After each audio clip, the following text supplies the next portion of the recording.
રામ જેના હૃદયમાં બિરાજમાન છે, એને ક્યાં કોઈ જાતનો અભિમાન છે? હોય ભલે સંસારી કે વૈરાગી જીવડો, એ પ્રપંચને પાખંડથી તો અજ્ઞાન છે. ધર્મ અને અધર્મ એક સમજણ છે, કર્તવ્ય છે, કર્મ છે. સમાજ અને સમાજમાં રહેતા તમામ મનુષ્યને શાસ્ત્રો પ્રાણી માત્ર કહે છે, જે કદાચ સાંભળ્યું હશે કે વાંચ્યું હશે. અરે મારા વહાલા સંતો અને સેવકો, તો પછી આ અભિમાન શાનું? કહેશો પૈસાનું, તાકાતનું, વર્ણનું, સમજણનું? શાનું છે અભિમાન?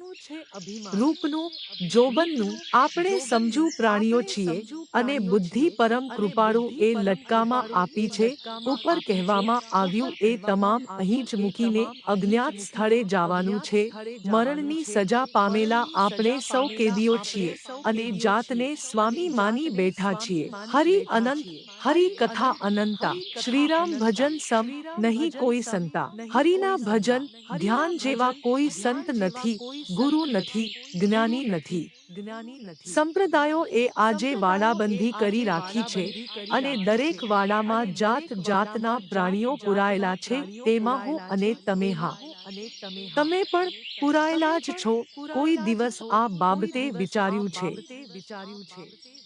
ના, નહીં જ વિચાર્યું હોય. કેમ કે આપણી પાસે આ બાબતે વિચારવાનો સમય જ નથી. અને હા, કદાચ સમય મળી પણ જાય તો સાચું ઠેકાણું નથી મળતું, ખરું ને? આ એક વાત સમજવા જેવી છે. જપ કરે એને તપ ના કરવું પડે, તપ કરે એને યોગ ના કરવો પડે, અને યોગ કરે તેને જોગ ના કરવો પડે.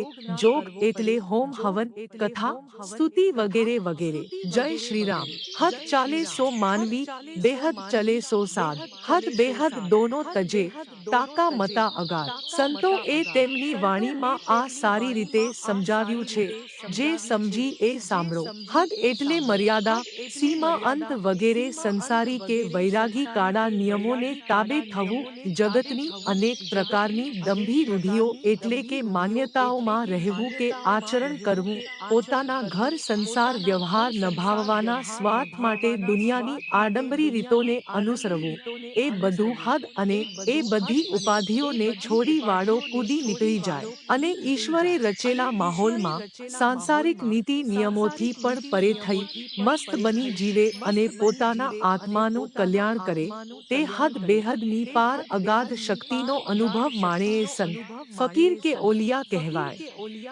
આપણે પ્રાણી માત્ર માંથી માણસ બનીએ તો પણ જન્મારો લેખે લાગ્યો કહેવાય. ભાલા એક વાત કહું, કોઈ આપણી જ આજુબાજુમાં મરણ પામે, અને બાજુની સોસાયટી કે માર્ગ ઉપર રખડતા ઢોર, પશુ કે પંખી મરે તો એ બંનેના જીવ ઈશ્વર સમક્ષ જાય તો શું ફેર પડે? આપણે ક્યાં અને કેવી રીતે જુદા પડીએ? જો આ બાબતે જિજ્ઞાસા હોય અથવા જાણતા હોય તો મારા વહાલા સંતો અને સેવકો કોમેન્ટમાં જરૂર જણાવશો. મળતા રહીએ. મળવા જેવો માણસ છું.